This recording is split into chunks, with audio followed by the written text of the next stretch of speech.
Dear friends, welcome to Biblical Parivartana. Once again, welcome to Daily Devotions. దేవుని ప్రేమ ఇదిగో. యెషయా 42వ అధ్యాయంలో మొదటి పారాగ్రాఫ్ 1 నుండి 9 వచనాలు గురించి. ఇక్కడ ఈ వాక్య భాగంలో ఉన్నటువంటి సేవకుడు ఎవరు? యెహోవా సేవకుడు ఎవరు? ఇది ఇశ్రాయేలుకు వర్తిస్తుందా? అంతకుముందు మనం చెప్పుకున్నాం కదా, ఇశ్రాయేలీయులు అందరూ కలిసి వాళ్ళు దేవుని సేవకులు. మరి ఇక్కడ చెప్పబడినటువంటి వ్యక్తి ఈయన కూడాను ఇశ్రాయేల్ అందరూ కలిసి వారిని సేవకుడు అనాలా, లేకపోతే వేరే వ్యక్తి అనే దాని గురించి మనం తెలుసుకుందాం. జూన్ 10కి చెందినటువంటి వాక్య భాగం ఇది. ప్రార్థన చేసుకుందాం. May the words of my mouth and the meditation of our hearts be acceptable in thy sight, our rock and redeemer. Amen. యెషయాయే స్వయంగా దేవుని సేవకుడు అని 23లో చూస్తాం. అయితే అదే రీతిగా హెజ్కియా ప్రధాన గృహ నిర్వాహకుడైన ఎల్యాకీము కూడా దేవుని సేవకుడే. 22:20 బట్టి ఇశ్రాయేలీయులందరూ కలిసి దేవుని కుమారుడు. 41:8 నుండి 20 వరకు. అయితే ఇక్కడ యెషయా 42 మొదటి పారాగ్రాఫ్లో 1 నుండి 9లోని యెహోవా సేవకుడు ఎవరు అనేటువంటి ప్రశ్న. ఇక్కడ సేవకుడు అంటే బాగుంటుంది.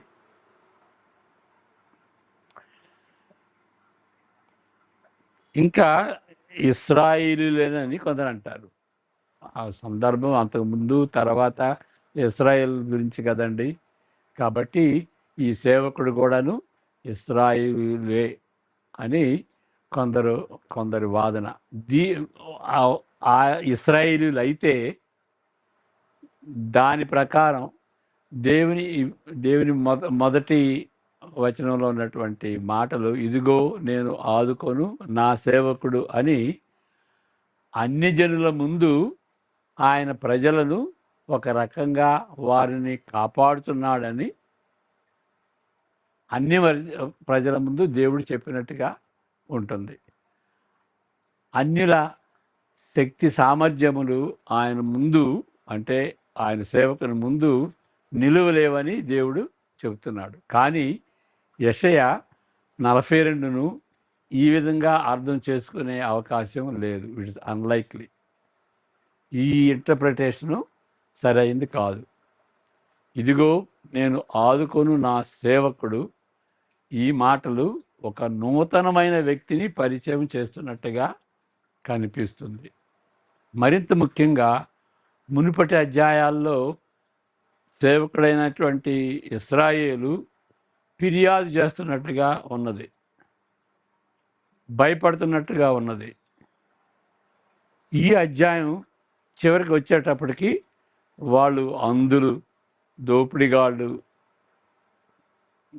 అని ఇశ్రాయేలు గురించి, ఆయన సేవకుడి గురించి, ఇశ్రాయేలు గురించి చెబుతున్నటువంటిది. అయితే ఈ వచనాల్లో 42:1 నుండి 9 వచనాల్లో వేరుగా ఉంటుంది. మనం చదువుకుందాం. ఏ విధంగా వేరుగా ఉంటుందో మనం ఇప్పుడు చదువుకుందాం. నలిగిన రెల్లును 42:1 నుండి 9 వరకు. ఇదిగో నేను ఆదుకును నా సేవకుడు, నేను ఏర్పరచుకునిన వాడు, నా ప్రాణమునకు ప్రియుడు, అతని యందు నా ఆత్మను ఉంచి ఉన్నాను. అతడు అన్యజనులకు న్యాయం కనపరచును. అతడు కేకలు వేయడు, అరువడు, తన కంఠస్వరము వీధిలో వినబడనీయడు. నలిగిన రెల్లును అతడు విరువడు, మకమకలాడుతున్న జనపనార వత్తిని ఆర్పడు. అతడు సత్యమును అనుసరించి న్యాయము కనపరచును. భూలోకమున న్యాయము స్థాపించే వరకు అతడు మందగెలడు, నలుగుడు పడడు. ద్వీపములు అతని బోధ కొరకు కనిపెట్టును.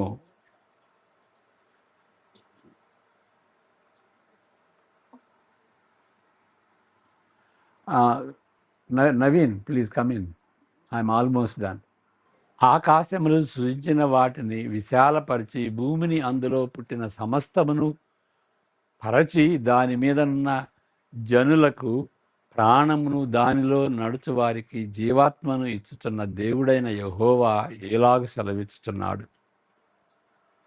గ్రుడ్డి వారి కన్నులు తెరచుటకును, బంధింపబడిన వారిని చెరసాలలో నుండి వెలుపలికి తెచ్చుటకును, చీకటిలో నివసించు వారిని బందీ గృహములో నుండి వెలుపలికి తెచ్చుటకును యెహోవానగు నేనే నీతి విషయములలో నిన్ను పిలిచి నీ చేయి పట్టుకొని ఉన్నాను. నిన్ను కాపాడి ప్రజల కొరకు నిబంధనగాను అన్యజనుల కొరకు వెలుగుగాను నిన్ను నియమించి ఉన్నాను. యెహోవాను నేనే, ఇదే నా నామము. మరి ఎవనికిని నా నామమును నేనిచ్చువాడను కాను. నాకు రావలసిన స్తోత్రమును విగ్రహములకు చెందనీయను. లాస్ట్ వచనం, 9వ వచనం. మునుపటి సంగతులు సంభవించను కదా, క్రొత్త సంగతులు తెలియజేస్తున్నాను. పుట్టక మునిపే వాటిని మీకు తెలుపుతున్నాను. కాబట్టి ఇక్కడ ఈ 9 వచనాల్లో ఉన్నటువంటి యెహోవా సేవకుడు ఎవరు? ఇశ్రాయేలీల లేకపోతే వేరే వ్యక్తి అనేటువంటిది చూసాం. అంతకుముందు ఇశ్రాయేల్ గురించి ఏం చెప్పబడింది? వాళ్ళ వర్ణన ఎట్లా ఉన్నది? 40:27లో మనం చదువుకుందాం. అట్లా 40:27 వచనాల్లో వారు ఫిర్యాదు చేసినట్లుగా ఉంటుంది. ఇక్కడైతే వేరుగా ఉంటుంది, వాళ్ళు ఫిర్యాదు చేసినట్టుగా ఉంటుంది. 40:27 తర్వాత 41:10 కూడా చూద్దాం. యాకోబు, నా మార్గము యెహోవాకు మరుగై ఉన్నది, నా న్యాయము నా దేవుని దృష్టికి కనబడలేదు అని నీవేళ అనుచున్నావు. ఇశ్రాయేలు, నీవేళ ఇలాగ చెప్పుతున్నావు. అంటే ఒక విధంగా ఇశ్రాయేలీలు ఫిర్యాదు చేస్తున్నారు. నా నా నా గోడు ఎవరికి తెలియదు, నా కష్టాలు ఎవరికి తెలియదు అని దేవుడికి మొరపెట్టుకున్నట్టుగా రీతిగా. 41:10 నీవు నా దాసుడవనియు నేను నిన్ను ఉపేక్షింపగా ఏర్పరచుకుంటున్ననియు నేను నీతో చెప్పి ఉన్నాను. నీకు తోడై ఉన్నాను, భయపడకము, నేను నీ దేవుడినై ఉన్నాను, దిగులు పడకము. దిగులు పడుతున్నారు వాళ్ళు. నేను నిన్ను బలపరతును, నీకు సహాయం చేయువాడను నేనే, నీతియును నా దక్షిణ హస్తంతో నిన్ను ఆదుకుందను. ఆ విధంగా ఇక్కడున్నటువంటి సేవకుడు, 42లో ఉన్నటువంటి సేవకుడు, మొదటి 9లో ఉన్నటువంటి సేవకుడు, మరలా అంతకుముందు డిస్క్రైబ్ చేసినటువంటి వర్ణించబడినటువంటి సేవకుడు వేరు. ఓకే అని మనం గ్రహించాలి. ఇక్కడ 42:8-9లో అక్కడ వర్ణించబడినటువంటి రీతిగా ఈ అధ్యాయం చివరికి వచ్చేటప్పటికి, ఆ ఇశ్రాయేలు చివరికి వచ్చేటప్పటికి, అంటే 1-9 వరకే ఈ ఈ వేరైనటువంటి వ్యక్తి. మరి 42:8 వచ్చేటప్పటికి, 8-9 వచ్చేటప్పటికి, ఆ అధ్యాయం చివరికి వచ్చేటప్పటికి వాళ్ళు ఇశ్రాయేలీలే. మరలా వాళ్ళ పరిస్థితి ఎట్లా ఉన్నది? యెహోవాను నేనే, ఇదే నా నామము, మరి ఎవరికి నా నామమును నేను ఇచ్చువాడను కాను. నాకు రావలసిన స్తోత్రమును విగ్రహములకు చెందనీయను. 9వ వచనం కూడా. మునుపటి సంగతులు సంభవించను కదా, క్రొత్త సంగతులు తెలియజేస్తున్నావు. పుట్టక మునిపే వాటిని మీకు తెలియచేస్తున్నాను. అంటే మీరు దోషకులు, దాన్ని బట్టి జరిగేది ఏంటంటే మీరు బబిలోనికి తీసుకొని వెడతారు అనేటువంటి రీతిగా ఇక్కడ సేవకుడు ఉంటున్నాడు. మరి 42లో 23, 24 వచనాలు. 42, 23, 24 దోషకుడు అనేది ఇక్కడ ఈ భాగంలో చెప్పబడింది. అయినను ఈ జనము అపహరింపబడి దోపుడు సొమ్మాయను, ఎవరును తప్పించుకొనకుండా వారందరూ గుహలలో చిక్కుబడి ఉన్నారు. వారు బందీ గృహములలో దాచబడి ఉన్నారు. దోపుడు పాలైరి, విడిపించేవాడెవడనూ లేడు. అపహరింపబడిరి, తిరిగి రప్పించమని చెప్పువాడెవడనూ లేడు. 24 కూడా, మీలో ఎవడనూ దానికి చెవియొగ్గును, రాబో కాలమునకై ఎవడు ఆలకించి వినును. 24 యెహోవాకు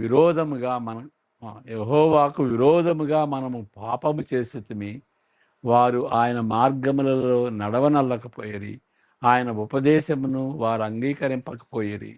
యాకోబును దోపు సొమ్ముగా అప్పగించిన వాడు, దోచుకుని వారికి ఇశ్రాయేలును అప్పగించిన వాడు యెహోవాయే కదా. కాబట్టి వాళ్ళు దోషులు. కానీ ఇక్కడ మాత్రం వేరుగా ఉంటుంది. ఈ 9 వచనాల్లో వేరుగా ఉంటుంది. ఎట్లా వేరుగా ఉంటుంది అని అంటే, ఆయన మందగిలడు, నలుగడు, తడబడడు. 4వ వచనంలో దేవుని యందు ఆనందించువాడు. 1వ వచనం సాత్వికుడు, పట్టుదల గలవాడు, నమ్మకముగా సత్యమును అనుసరించి న్యాయం కనపరచువాడు. 3వ వచనం ఈయన ఆదర్శనీయుడు. అది ఐడియల్ కింగ్. ఆదర్శనీయుడు అంటే మోడల్, బట్ ఐడియల్, పర్ఫెక్ట్ అన్నమాట. ఇశ్రాయేలు విఫలుడైపోయిన వాటన్నిటికీ మూర్తిభవుడు. ఏ విషయాల్లో ఇశ్రాయేలీలు పడిపోయారో, విఫలులయ్యారో, తప్పిపోయారో, డిఫీట్ అయ్యారో, ఆ విషయాలన్నిటిలో ఆయన గెలవటమే కాకుండా దానికి మూర్తిభవుడు. ఈ ఎంబాడీడ్, హీ హ్యాజ్ ఎంబాడీడ్ అంటే మూర్తిభవుడు అయ్యాడు. ఈ వెలుగులో ఈ మాటలు, ఇదిగో నేను ఆదుకొను నా సేవకుడు అని 1వ వచనంలో చదువుతున్నాం కదా. ఆ సేవకుడిగా ఇశ్రాయేలీయులకు ప్రకటింపబడిన వాడు, ఇశ్రాయేలీయులకి ఇంట్రడ్యూస్ చేస్తున్నాడు. ఆయన మాదిరికరంగా ఉండుటను బట్టి వారు కూడా ఈ విధంగా ఉండవలనని ఇశ్రాయేలీయులకు పరిచయం చేయబడుట మాత్రమే గాక, ఎందుకు చెబుతున్నాడు ఈ మాట? ఇదిగో ఇశ్రాయేలీయులారా వినండి, నేను ఆదుకొను నా సేవకుడు అని వాళ్ళకి పరిచయం చేస్తున్నాడు. మీరైతే మీరు సేవకులుగా ఈ విధంగా ఉన్నారు, ఈయన పర్ఫెక్ట్, ఈయన గురించి నేర్చుకోండి అనేటువంటి రీతిగా ఒక మాదిరికరమైనటువంటి సేవకుడిగా ఆయన్ని ఇంట్రడ్యూస్ చేస్తున్నాడు. అంతేకాదు, ఒక వ్యక్తిగా ఆయన వారికి విముక్తి కలిగించే వాడని యెషయా స్పష్టం చేయబడుతున్నాడు. ఇక్కడ మనం గ్రహించాల్సింది ఏంటంటే, ఇశ్రాయేలుని కూడా రక్షించేది ఈయనే. వాళ్ళు సేవకులే, రైటే, కానీ మీరు విఫలులు, దోషులు, దేవునికి తిరుగుబాటు చేశారు. వాటి నుండి విడిపించేటువంటి వాడు ఈయన, ఈ దాసుడు, ఈ సేవకుడు. 1 నుండి 9లో చెప్పబడినటువంటి ఈ సేవకుడు మాదిరికరమైనటువంటి సేవకుడు, ఐడియల్ కింగ్, ఐడియల్ సర్వెంట్. కాబట్టి ఆయనే మిమ్మల్ని ఉద్ధరిస్తాడు అని ఇక్కడ చెప్పబడింది. ఈ సేవకుని సంగీతం, ఇప్పుడు ఈ మొదటి 9 వచనాలు సంగీతం అన్నమాట, సర్వెంట్ సాంగ్ అంటాం కదా. 3 భాగములుగా విభజించబడింది. ఓకే, 1 నుండి 9 3 భాగాలుగా విభజింపబడింది. మొదటి 4 వచనాలు ఇశ్రాయేలీయులను దేవుడు సంబోధిస్తూ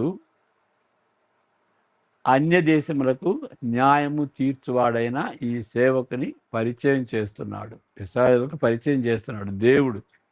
దేవుడు ఇశ్రాయేలుని సంబోధిస్తుంటున్నాడు.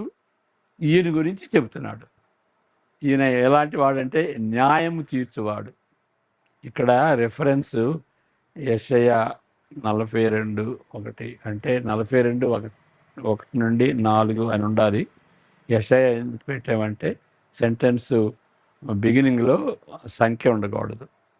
ఓకే, ఇంగ్లీష్లో అయితే ఇన్ 42:1-4 అని ఉంటుంది. ఇక్కడ లో అనేది తెలుగులో చివరి పెడతాం కాబట్టి ఇక్కడ యెషయా పెట్టాల్సి వచ్చిందన్నమాట. న్యాయము తీర్చువాడు, ఈయన న్యాయం తీర్చువాడు. ఈ హెబ్రీ పదానికి న్యాయం తీర్చటం అని అంటే ఈ హెబ్రీ పదానికి మరింత అర్థం ఉంది. దేవుని ఉద్దేశాలన్నిటినీ నెరవేర్చేటువంటి వాడు, అది నెరవేర్చడానికి సాధించేటువంటి వాడు అనేటువంటి ఆలోచన ఈ మాటలో ఉన్నది. కాబట్టి న్యాయం తీర్చడమే కాదు, జడ్జిలాగా న్యాయం తీర్చడం అని కాదు, దేవుని యొక్క ఉద్దేశాలన్నిటిని కూడా సాధ్యపరిచేటువంటి వ్యక్తి. దీనిని సాధిస్తున్నప్పుడు ఈ సేవకుడు కోరేషి లాంటి వాడుగా కానీ మరి ఏ సామ్రాజ్య నాయకునితోనూ పోల్చలేము. ఎందుకనంటే వాళ్ళు అహంకారంతో, గర్వంతో వచ్చి మనుషుని చంపేటటువంటి వాడు. ఈ సేవకుడు ఎలాంటి వాడంటే సాత్వికుడు. అతడు కేకలు వేయడు, తన కంఠస్వరము వీధులలో వినబడనీయడు, నలిగిన రెల్లును అతడు విరువడు, మకమకలాడుచున్న జనపనార వత్తిని ఆర్పడు. ఈ 2-3 వచనాల్లో మనం చదువుకున్నాం. ఈ భాగాన్ని మరి మత్తయి 12:17-21 యేసు ప్రభువు కోట్ చేస్తున్నట్టుగా స్పష్టంగా యేసు ప్రభువుకి ఈ భాగాన్ని వర్తించినట్టుగా రీతిగా మత్తయి 12లో మనం చూస్తాం. అది మొదటి భాగం. ఇక రెండవ భాగం 5, 6, 7 వచనాలు. ఈ సేవకుడే స్వయంగా సంబోధించబడ్డాడు. అంటే అంతకుముందు ప్రీవియస్ సెక్షన్లో దేవుడు ఇశ్రాయేలును సంబోధిస్తున్నాడు, ఇక్కడైతే ఆ సేవకుడినే సంబోధిస్తుంటున్నాడు. 6వ వచనం గమనించండి. యెహోవానగు నేనే నీతి విషయంలో నిన్ను పిలిచి నీ చేయి పట్టుకొని ఉన్నాను. ఇక్కడ ఏకవచనం. ఇశ్రాయేలు అందరినీ సంబోధించేది కాదు, నిన్ను అని ఒక ఇండివిజువల్ని సంబోధించినటువంటి రీతిగా చూస్తాం. ఈ మాటలు వినులాగున ఇశ్రాయేలీలకు అనుమతి ఇవ్వబడింది. ఆయనతో మాట్లాడుతున్నప్పటికీ, ఈ వ్యక్తితో మాట్లాడుతున్నప్పటికీ ఇశ్రాయేలీలు దే కెన్ ఓవర్ హియర్. ఆయన జనులకు ప్రాణమునిచ్చువాడు. ఇప్పుడు ప్రజల కొరకు నిబంధనగాను అన్యులకు వెలుగుగాను ఉంటున్నటువంటి సేవకుడు. 6-7 వచనాల్లో ఈ సేవకుని నియమించి తద్వారా దిగజార చేసే పాప ప్రభావములన్నిటినీ రద్దు చేస్తాడు. ఓకే, దిగజార చేసే పాప ప్రభావాలన్నిటినీ ఈ సేవకుడు రద్దు చేస్తాడు. అది 5, 6, 7 వచనాల్లో మనం చూస్తాం.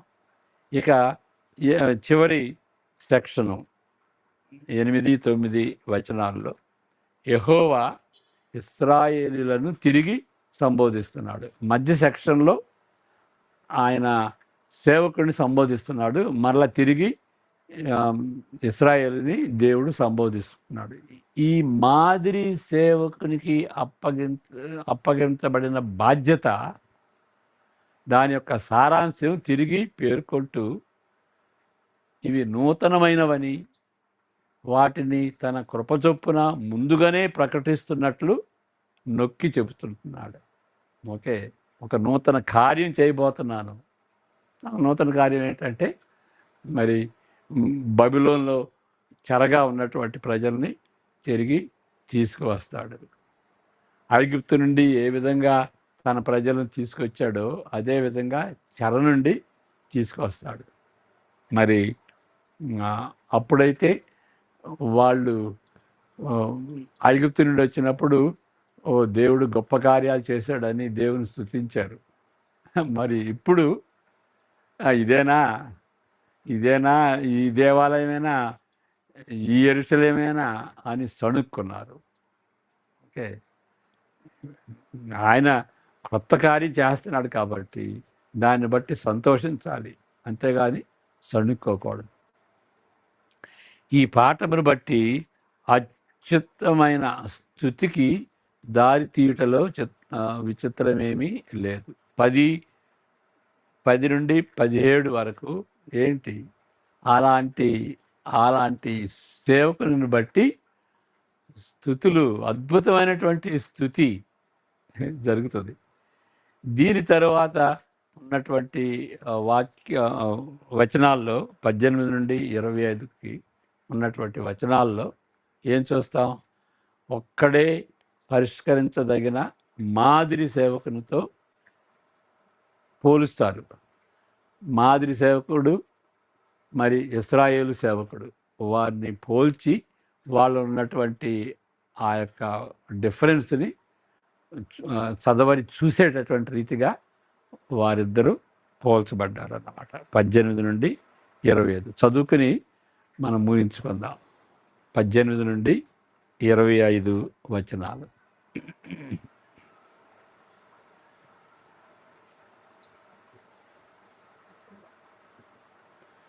చెవిటి వారలారా వినుడి, గ్రుడ్డి వారలారా మీరు గ్రహించినట్టు ఆలోచించుడి.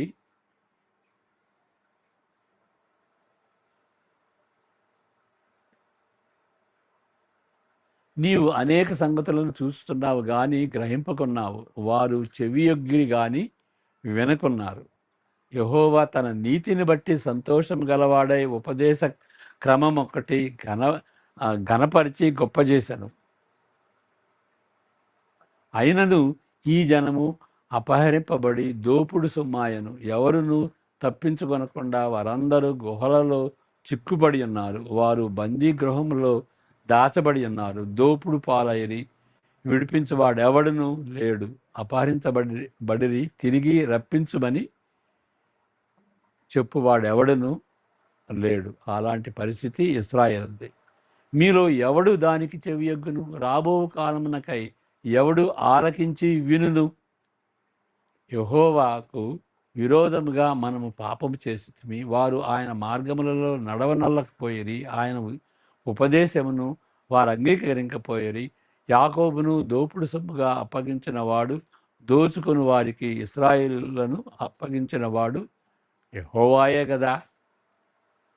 కావున ఆయన ఇక్కడ మరి ఈ ఐడియల్ సర్వెంట్ ఆఫ్ గాడ్ గురించి చెబుతున్నాడు. మాదిరికరమైనటువంటి దేవుని సేవకుని గురించి చెబుతున్నాడు, యెహోవా సేవకుని గురించి. ఆయన వాని మీద తన కోపాగ్నియు యుద్ధ బలమును కుమ్మరించెను. అది వాని చుట్టూ అగ్ని రాస చేసెను. అయినను వాడు దాన్ని గ్రహింపలేదు. అది వానికి అంటుకొనెను కానీ వాడు మనసున పెట్టలేదు. ఓకే, నేరస్తుడైనటువంటి ఆ సేవకునితో పోల్చినట్టుగా రీతిగా, ఇశ్రాయేలుని పోల్చినటువంటి రీతిగా మనం చూస్తాం. ప్రార్థన చేసుకుందాం. ఇంకా మనం గ్రహించాల్సింది ఏంటంటే ఈ మత్తయి మరి 12వ అధ్యాయంలో మనం చూసింది ఏంటంటే ఈ ఐడియల్ సర్వెంట్ ఆఫ్ గాడ్ ఎవరు అని అంటే ఆయన యేసుక్రీస్తు అని 12వ అధ్యాయంలో మనం చదువుకోలేదు. 12వ అధ్యాయంలో 15 నుండి 21లో మనం చూడగలుగుతున్నాం. అలాంటి సేవకుడు తర్వాత 53కి వచ్చేటప్పటికి శ్రమపడి ఈ విధంగా చేసేటువంటి సేవకుడు.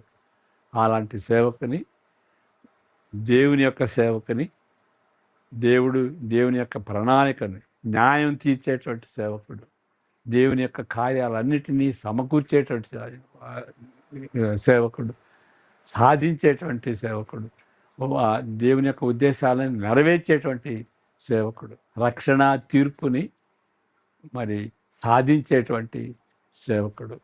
ఆయన యందు విశ్వాసం ఉంచాలి, లేకపోతే మన గతి తీర్పే. ప్రార్థన చేసుకుందాం.